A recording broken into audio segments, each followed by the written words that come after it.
I'm Sam. And this is Gabe. And this is Coaster Wars. All right, ladies and gentlemen, welcome back to the Coaster Wars podcast, where today's topic is brain rot. Because it's that time of the night for us. Anyway. Poor Gabe is so tired right after this episode. I'm not that tired. I'm just trying to give you an out, Gabe, if you say something stupid.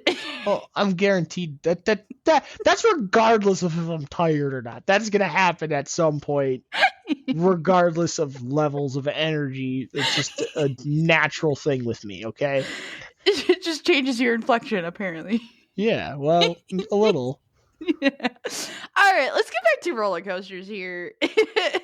We're coming with you today with our most surprising roller coaster of our 2025 trips. And this is going to be a weird matchup. It's a very strange one. This is the best part about our podcast is that some of these matchups would, on paper, in any environment, would never happen. No. I guess the only way these two would ever be in the same conservation. Okay, well. Conversation. The only way these two coasters would ever be talked about at the same time is the fact that they're in the same state. Okay, that's the only reason. That's the only similarity between the two. Actually, so why don't you announce our fighters, Gabe? I suppose I could do something like that. In the blue corner, standing at a max height of 80 feet and reaching a top speed of 57 miles per hour, hailing from the shores of Lake Erie in Pennsylvania and the Gravity Group Gym, it is Ravine Flyer 2. In the red corner, standing at a max height of 135 feet and reaching a top speed of 58 miles per hour, hailing from the hills of Pennsylvania and the B&M Gym, it is Talon. Let the fight begin. So I am bringing a roller coaster that I did not even know existed before our 2025 I knew it trip. existed at least. I knew it existed. Well, that's because you have a stupid amount of roller coaster knowledge in your head, okay? Actually, if it wasn't for me, we probably wouldn't have even ended up at this park. So. No, yes. So when we get into it, I'll tell you the story of how we ended up at this park. But I'm bringing Ravine Flyer 2, which is a Woody from a tiny park in very northern Pennsylvania called Waldameer. And it was kind of crazy because it was one of the best wooden coasters that me and Gabe have ever ridden. Oh, top 10 worthy coaster. Yes, not even wooden coaster, top 10 worthy coaster, period. Yeah. So, and then Gabe's coaster wasn't even on our radar. Well, okay, so here's the thing. First of all, I'm sure everybody, when they heard Talon, assumed that was yours. Because I've, at least the listeners that have been around for a while are well aware I'm not a huge invert fan. Nah, and I love inverts, which is crazy, which is hilarious because Gabe does like forces more than I do, but I love inverts. It's just the invert thing. I don't know. It just doesn't do it for me. I don't like being below the track, I guess. I don't know. Gabe is like, I prefer to be on top of the track. None of this hanging below bullshit. Yeah. But anyway, that being said, Talon was a very surprising roller coaster for me because when we were going to Dorney Park, obviously roller coasters like Iron Menace and Hydra and Steel Force were on my list of this is why we're going to Dorney Park. And then it turned out Talon was the best of all of them. So best ride in the park. Definitely very surprising. Yes, very surprising. Which one? Do we want to get into Talon first this time? We did yours last time first. I know. I don't know. Well, I see the thing is, though, if we go into Ravine Flyer 2, we're definitely going over. So, let's start with Talon, and then we can move on to Ravine Flyer. How does that sound? That sounds like a perfect plan to me. Go ahead. Okay. So, Talon is a B&M invert built in 2001. Ow! Sorry. Aha moment? Early B&M. That now makes sense. Makes a lot of sense, actually. Go ahead. Anyway, this coaster features about 3,000 feet of track, a top height of 135 feet, a top drop height of 120 feet. Now this coaster, like I said, was not really. I mean, obviously I knew it was at Dorney Park. It was one of the coasters we were going there to ride, but I definitely didn't picture this coaster being the best ride at Dorney Park. We rode this thing three or four times. I don't Something like that. remember. We rode it once and then we immediately rode it again. That's how good it was. Yeah. Because we were doing our initial, because we got to Dorney Park late because that was. Yes. Did we do these coasters in the same day? No, because. Oh no, it was Knoebels and. Yep, I was gonna say. Yes. And for a second, I'm like, that'd be even funnier. That would be hilarious. Anyway, so we got to Dorney Park around. It was like 2 p.m. Yep. I think it was. So we were doing our laps to get like all of the credits at Dorney Park. And for those of you who've not visited Dorney Park, Talon is kind of all on its own. So like you have this bottom section of the park where like there's 4 or 5 roller coasters. That's where Steel Force is, Iron Menace, the Intamin Impulse coaster. I can't remember the name of it. Possessed. Then there's the Woody that's down there. And then as you start walking up the hill, you hit Hydra, and then you have the Wild Mouse, and then at the very opposite end of the amusement park is Talon. So we started down by Steel Force and Iron Menace, because those are the coasters, like I said, that we were most interested in, and they were all clustered together. So we're like, we can get a bunch of credits on this side of the park, and then we can make our way up towards Talon, and it'll be the last coaster we ride. Mm-hmm. So when we got over to Talon, and we got on this coaster, immediately blown away by the ride experience that we got, and we're like, you know what, let's just reride this thing right now. Yes. And at that point we'd ridden everything else besides the Wild Mouse, so we're like, well, now we can start getting rerides on stuff, so it didn't matter if we went and rerode it right away again. Yeah, so that was like kind of our way to experience this roller coaster, and it just absolutely blew us out of the water. Now I'm going to say something here, and this might confuse Sam a little bit. Talon is the most well-rounded invert I've ever ridden. Like, the most complete, well-rounded, best element package out of all of the B&M inverts I've ridden. The only reason I would put Montu over this is because Montu just rips your face off. like that's the one thing this coaster lacks a little bit in is forces, like intensity-wise. Yeah. Now, forces diversity-wise, like there's airtime on this thing, which that's is crazy to say. Yes, you don't say that about inverts. You do not get. Don't. And like when we say airtime, we mean like floater airtime. Yes, like it was very weird. It was not something we were prepared for. Yes. So I will say this: when we went into this ride, I wasn't expecting a lot, but I was kind of excited because it was a custom layout invert. So, which you don't say very often, a lot of times they're Batman clones. So when we were getting a custom layout invert, and I think it was the only one on the trip. We did multiple ones. We did Raptor, Alpine Geist. I suppose, yeah. I think there was one other one. Oh, the one at Kings Island, Banshee. Yeah. Oh. So we did do a lot of B&M inverts on this trip, including Batman clones and stuff too, but apparently this one was just that good because I forgot about all the other ones. Well, so here's the thing. Talon, and this is another reason why I would consider this a surprising roller coaster. I would put it above Banshee. I would put it above Alpine Geist, and I would even put it above Raptor, which is, I mean, those are like the 3 best inverts in the country besides Montu. And now we're saying Talon's better than all of them. That is like some heavy weighted words. Like, I think I would really have to think about the Banshee one, but I agree with you with the rest of them. Banshee was really good, but Banshee always felt, I feel like, here's the thing. Banshee's kind of like this one where it's not as intense. Just because it's a bigger roller coaster. It's more huge. Elongated. The elements are larger. But I didn't feel like Banshee was as well-rounded as this coaster was. I can see that. The problem is that when we got the re-ride on it, we only got one ride on Banshee, which is kind of a shame. That is true because of the whole situation. Yeah. That's a whole other story for another time. Exactly. So long story short, someone jumped a fence for the ride, so they had to shut it down for a while, and it was a whole It thing. it was a whole thing, is right. So with Talon, so from my perspective, I am very, very emotionally attached to Batman, apparently. Yes, that is true. So, and it was so funny because we wrote it for the first time and I was like, no, Batman's still better. And then we wrote it a second time and I'm See, but like, that's the other thing is too is like you got off of it the first time, you're like, yeah, I don't know, and I got off it, I'm like, that was amazing. yeah.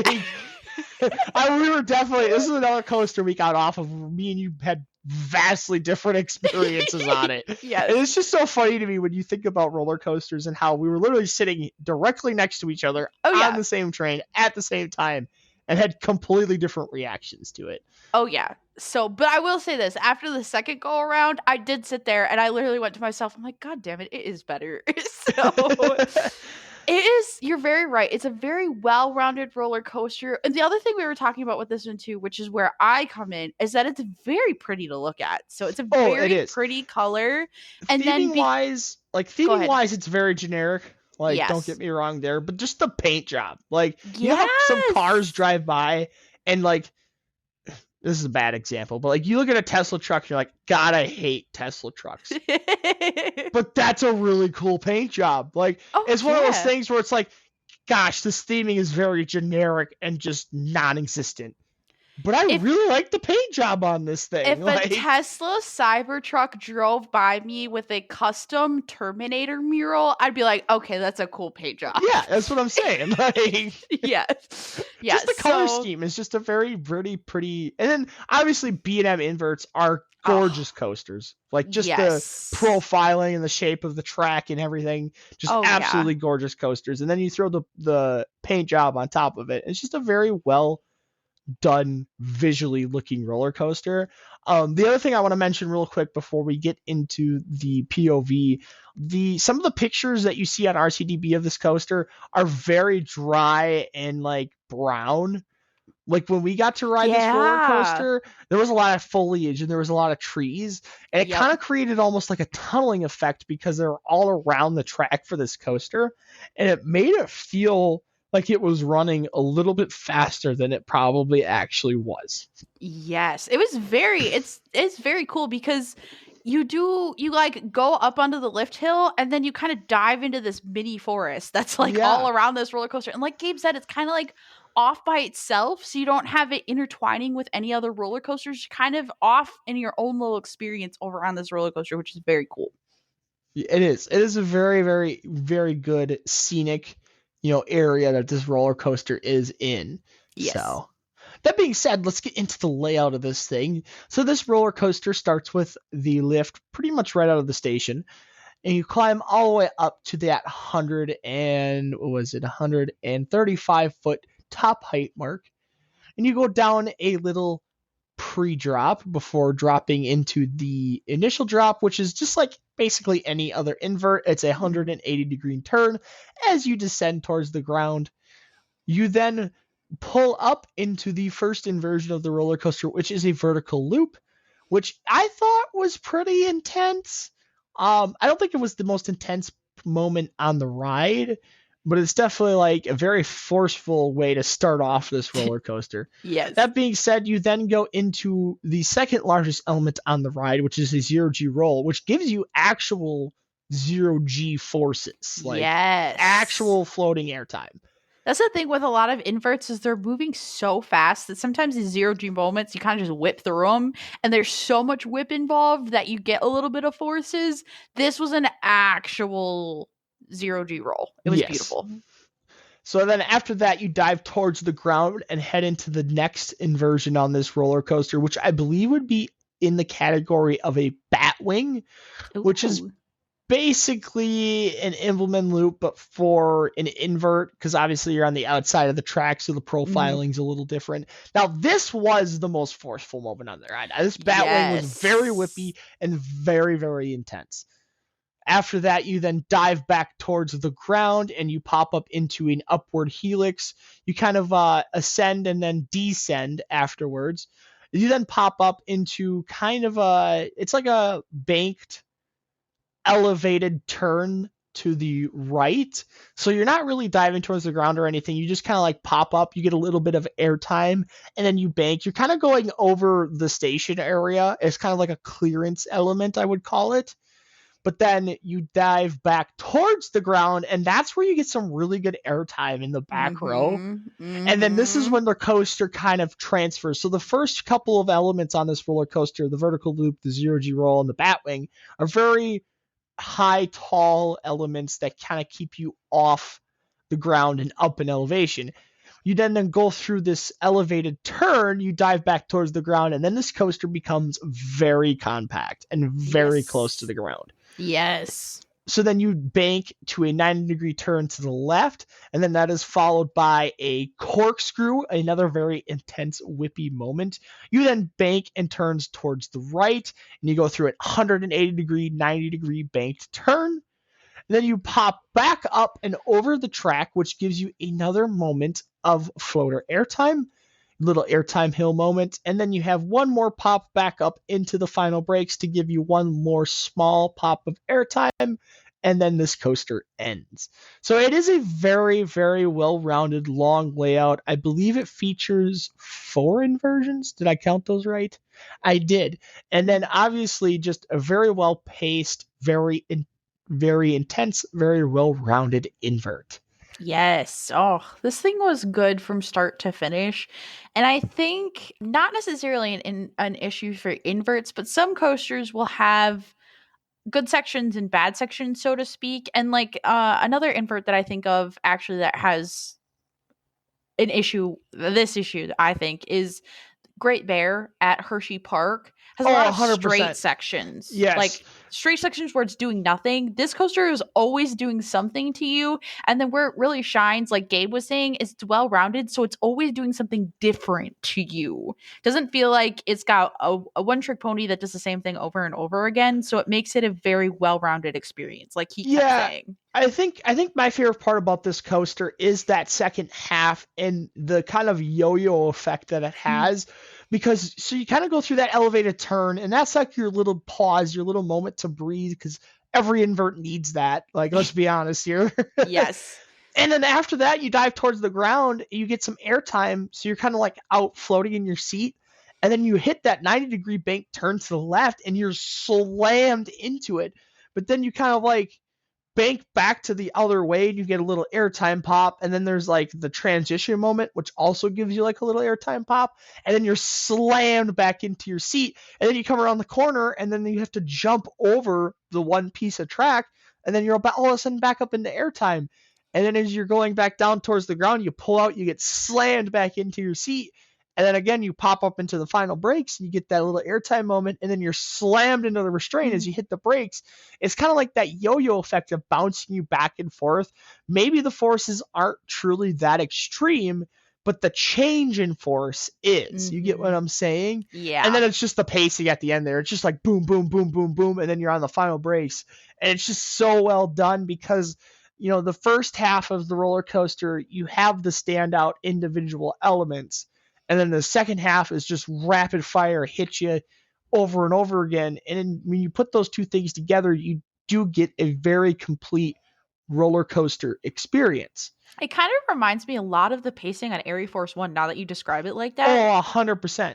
Yeah, because Air Force One is the same thing. It's got 2 really beautiful, big, drawn out moments, maybe 3, and then it hits into that back section over the arcade, and it's just like hits you in the face a bunch of times, and then you roll into the brakes. Yes, that's it. That's actually a very good comparison for Talon. Obviously, Talon's just the invert version of that. Yeah. So I think the other thing too with inverts is because they are so forceful, we call them head rush rides. Like you ride Batman once and like you have to have a break before you maybe tackle it a second time. And a lot of other inverts are like that too. Talon is very rideable. Very. Well, I think that has to do with the negative, or I won't say negative G's, but the zero G moments. Yes. Like Batman, you're in your seat for the entire duration of the roller coaster. Yeah. You know what I'm saying? Or even like Montu's another one. Like where you're in your seat and you're not moving an inch. Like you're stuffed into your seat. for the Uh-huh. duration of the roller coaster. Where Talon, because of that yo-yo effect at the end, and even the airtime pops you get going into the elevated turn part of the roller coaster before you enter that second half, because you kind of get that yo-yo effect, it does make the G-forces, I think, more like you can tolerate it more. You know what I mean? Yeah, Because you're not shoved in your seat for the entire experience. oh yeah, definitely. So it isn't constant forces on you completely draining you for the entire time. So Yeah, that's essentially what I was trying to say. yes. But with that, we definitely have to transition into Ravine Flyer 2 here. Yes. Okay. So to start talking about this roller coaster, I first have to tell the story of how we ended up at Yeah, this park. it's a story. It's a story. So Gabe is the one who planned our 2025 roller coaster extravaganza, and our whole plan was is we were going to Canada's Wonderland, and then we were going to cross the border, and we were going to hit Darien Lake because it's right across the border. It's in New York State. It's right there, easy to get to. And we actually were staying at our hotel, and I was looking up the times, the hours for Darien Lake to see when we had to leave our hotel. Come to find out, for some freaking reason, on a random ass Tuesday in June, Darien Lake was not open. And we literally did not know until the day before we were supposed to be heading to the park. So we're like, great, awesome, fabulous. We gotta have a backup plan. And so, Gabe, what website did you use? Were you having me look for parks on? Coast to Coaster is the website I kind of use to look for locations of parks. Now, Ravine Flyer Tool 2 was in the back of my head. I knew it existed. I knew it was in the state of Pennsylvania. I did not know where. That was my biggest question, was the Okay. actual location of the park. Yep. There was a couple other ones that I was mentioning too. I can't remember. There was one up north in the New York State. I think I was talking about going to visit. But Yeah, I then don't when I remember what it realized was. that Waldemere was kind of the closest park in the vicinity, and I've heard a lot of things about Ravine Flyer 2. For my perspective, it seems to be a very diversive coaster, actually. Like some people love it and some people don't. For me and you, though, just because it Oh, was a gravity group coaster and the more recent gravity group coasters we've been on are absolutely awesome, I thought for sure that this would be a cool park to go to. And then with the addition of the water park, it was kind mm-hmm. of like a little change of pace for us to kind of go visit the water park as well as the amusement park and get, Yes. just a little bit easier day before we had to drive across the entire state of Pennsylvania. Yes. So that is one reason why this coaster was so surprising, is because we hadn't even originally planned on going to this park. It was No, a this was a very last minute spur of the addition. moment. Yes, spur Yes. of the moment, like, oh shoot, now what type deal. Yes. And like Gabe said, it was a spectacular day because Waldemere only has, they technically have four coasters. Unfortunately, one of them was closed, so we only rode three. And they have a It little was Woody. 5 and we Oh, it rode was five? 4. Yes, you Oh, really? have Comet, which was the little Oh, Woody. duh. You have the SBF, I think it was an SBF Visa spinner figure eight Yeah. thing that kind We of was a wrote it for the coaster, kind of credit. wasn't. Yeah. Yeah. And then you have Ravine Flyer 3, Yep, and then that's you one I forgot about. have Ravine Flyer 2. The fifth coaster was that red one. I don't even It remember was what it was. I thought it was a spinning coaster. We thought it was a wild mouse, and when we were over there looking at it, because we rode the log flume, we're like, that thing looks kind of insane. Yeah. So it's kind of a shame that we did get to ride it. We'll have to get back to the park. So I'd definitely um go back just for a Ravine Flyer, well, honestly. exactly. So but the beauty of this park is it's very small. It didn't have a ton of people there. We hit it during the week, so that was another added effect on the population in the park. And then, so like Gabe said, we rode the coasters in the morning when we got there. We got a couple rides on Ravine Flyer too. We then went to the water park for the hottest part of the day. We kind of honestly, I think we rode like one water slide. Did we ride? We didn't ride. We rode a couple of the different water slides and then Yeah, the spent some roller time in the coaster, wave of pool course. Yeah. and then spent some time in the lazy river. Yeah. So, and then we came back to Terrain Firefoot too because, of course, it was amazing. So we had to ride it a couple more times, and we kind of headed out for the day. So to get into what this coaster is, it is a 2008 Gravity Group wooden coaster. featuring steel supports. Now, I hesitate to call it a hybrid because it's technically a hybrid, but when I think of a hybrid, I think of wooden supports, steel track. This is the opposite. It is wooden track, steel supports, which is kind of funny. It is around 2,900 feet of track. It's 80 feet tall, like Gabe said in the introduction, but because this is a terrain coaster, that drop is 118 feet. It is 57 miles per hour, and this thing sports PTC trains. Yes. It should not have PTC trains, but it does. There's a lot of Gravity Group wooden roller coasters that should not have PTC trains, and this is definitely one of them. Yes. So, just a really quick blurb about the history on this roller coaster, because this coaster is called Ravine Flyer 2, and as Gabe kind of plugged there is a Ravine Flyer 3. It's a little kiddie coaster, an E&F Miller coaster. So I was like, what happened to Ravine Flyer 1? So, and I looked it up. It was a wooden roller coaster that was built way back in 1922. Okay. And when I get to the layout of Ravine Flyer 2, there is a section of roller coaster that actually goes over the road. So in 1922, when Ravine Flyer 1 was built, that road wasn't there. And the town of Erie, Pennsylvania was like, hey, Waldemar, we want to build a road. And they're like, sure, we'll donate the land. Well, when they dug it out for the road, they put in very makeshift, very like haphazard supports for the dip down on this roller coaster, and then continued to operate it while construction was going on for the road. And those supports survived for the next 14 years.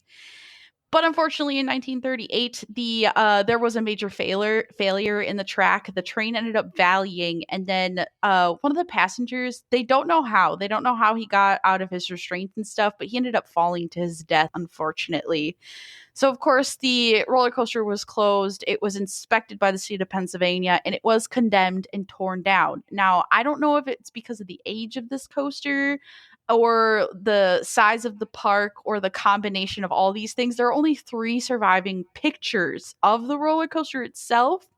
So it's just kind of like this dark cloud that kind of hangs over it, but it just is kind of cool to talk about the history because it was I do find it interesting that they named 2 more coasters after another roller coaster that somebody died on. Like, normally that's like, we don't speak of this thing ever again, and we will not bring this name back into the amusement park. But instead they decided to play homage to it, and that feels slightly wrong. But also like, kind of like, wow, Waldemar doesn't care at all. They don't. So, and then a slight little tidbit before I get into the layout. John A. Miller was the one who designed that roller coaster, and he's famous for working with PTC, and he also designed Jackrabbit and Racer at Kennywood, and also the Zip and Pippin Gabe. So, oh wow, that's fun. Well, that is cool. Yeah. Mm-hmm.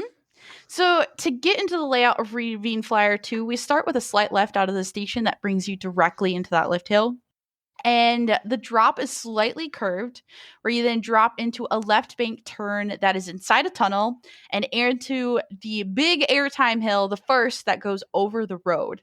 You then insane moment. Absolutely. Yes. You are going way too fast for how shallow of a airtime hill that is. I wanted to come back and talk about it because it's like when you say, we talk about this all the time, when you say the layout out loud, it does not do justice to the amount of forces that are happening to you So Gabe is right. The airtime, it does airtime over the road both times, and both moments are absolutely insane. So after the first airtime moment, though, you hit into an S curve, which goes into a left-hand curve, into a banked right curve that brings you up before dropping you back down into like a little slight left that leads into the second airtime hill, bringing you back over the road.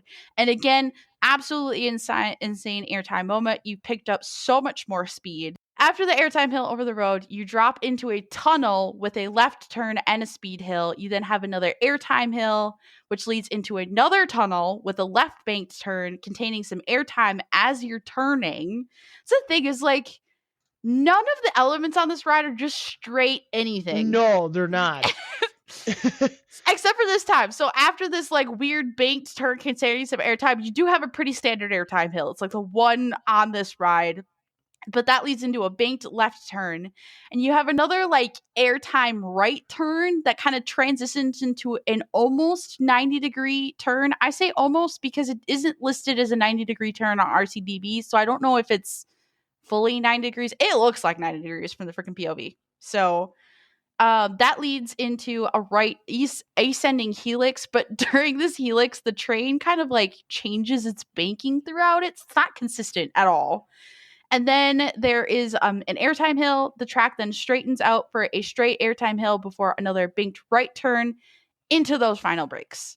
And I put a note. This is literally what I wrote in my notes. The thing to remember with this coaster is it is 100% a terrain coaster. So it manages to mix so many elements while staying very close to the ground and carrying its speed throughout the whole layout. That is the thing. With some coasters, you end up slowing down by the end.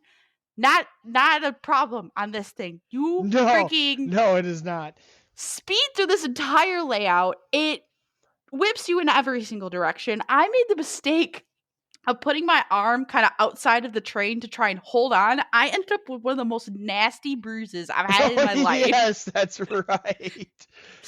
This thing was absolutely crazy. And I think the other thing that kind of like blew me and Gabe out of the water was we had ridden the Voyage, which is like literally, I think both of ours number one wooden roller coaster. Oh, 100%. And like the Voyage is still better. It's kind of the bigger, badder, but this thing in its own right is absolutely insane. And the fact that it exists at this tiny little park in northern Pennsylvania at a little place called Waldemere is actually insane. This is almost the Air Force One of wooden roller coasters. And yes. I know we said that about Talon, but like just the fact that like this, world class, top 15 wooden roller coaster exists at this tiny little amusement park in Pennsylvania with literally 4 other like basically family coasters is just insane. The one thing that I wanted to mention about this roller coaster that really surprised me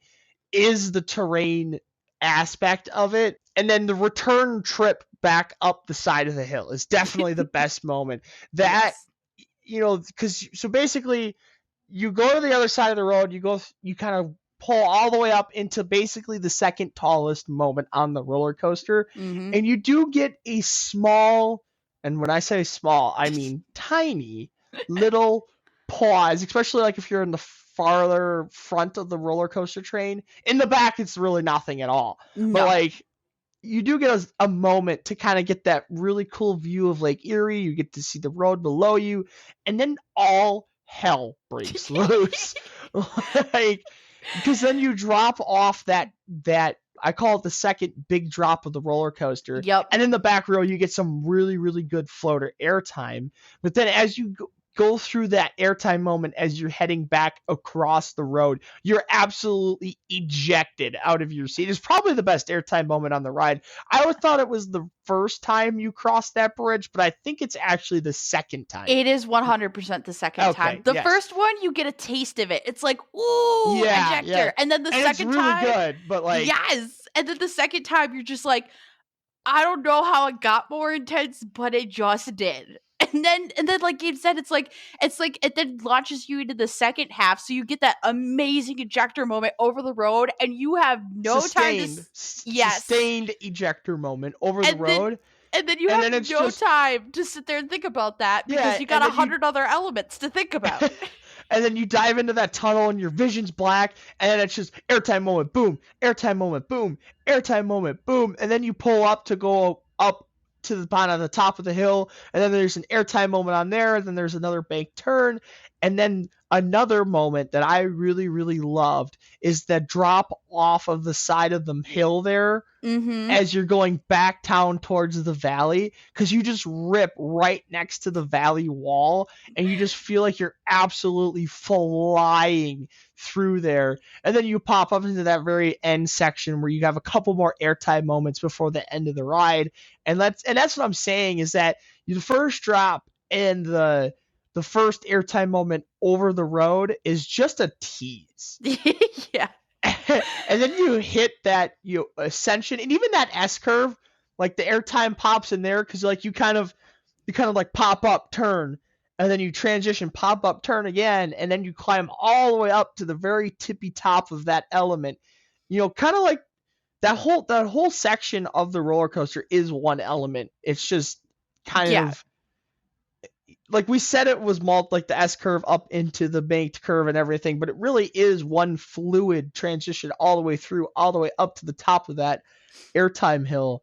And it's just after that moment, all hell breaks loose, and you are just absolutely yeeted through the rest of the layout. The biggest thing that I wanted to say is how much I loved the Legend, right?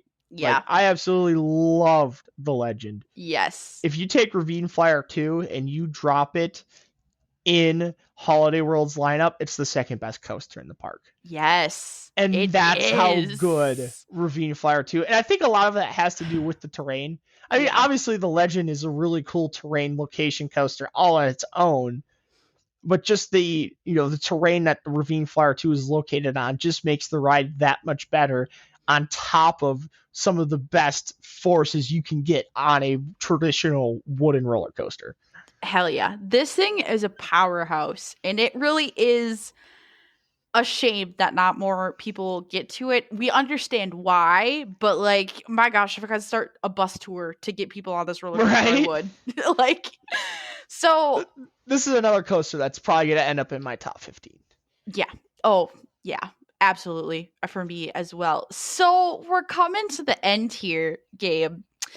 Who do you think won this battle? God, this is actually, after talking about both these roller coasters, it is a very, very tough battle. But at the end of the day, one of these roller coasters is slotted in my top 15. One of them is not. So I'm going to have to give it to Ravine Flyer 2 this time. I think I agree with you. And I love inverts. And Talon was good. Talon was better than Talon good. was insanely good. Second best invert I've been on. It's just, unfortunately, the best invert I've been on is only number 14 on my top 15. So, unless this was number 15, it wasn't making it. Ravine Flyer 2 is absolutely amazing. And I think me and Gabe will never stop talking about how we ended up on this roller coaster for the first time. Yes. So this is one of those moments where divine intervention might actually be a real thing. Because actually, I don't think anything at Darien Lake was living up to this roller coaster, unfortunately. Unfortunately is right. So Ravine Flyer 2 is our winner. We're going to have to go really quick into a little bit of housekeeping here at the end. So our next episode is going to be our most disappointing coaster of 2025. Real kind of flip to what we were just doing 100%. And then I'm going to tease this really quick. I did a better job last time, but we did get our first suggestion, and I cannot use their name yet, but they hopefully will let us know before we record this episode. But we do have a suggestions episode coming up for best first drop, which I still haven't picked mine. So, yeah. Well, you got to figure that out. Come on now. I will eventually. I'm going to sit down and think about it, especially since Gabe took mine. Well, I didn't. Do you want it? I can come up with another one. No, you fine. You can keep it. So, I wrote it this year. I should have rights to it. Exactly. Okay. We've written a lot of really good first drops. I'll figure something out. That is true. That is very true. So with that, everybody, thank you so much for listening. I'm sorry the end was such a quick whirlwind there, but join us next week for our most disappointing coaster of the 2025 trip. What? The real problem is we're just picking too good of coasters that we want to keep talking about them. That's the real issue. We're going to have to start extending our episodes or something. I know. Well, we kind of already did on this one. Yeah. So hopefully my editing will make it a little bit shorter. But hopefully. Yeah, exactly. So thank you all for listening. Join us next week. And I hope to see you there. And we hope you all have a great day.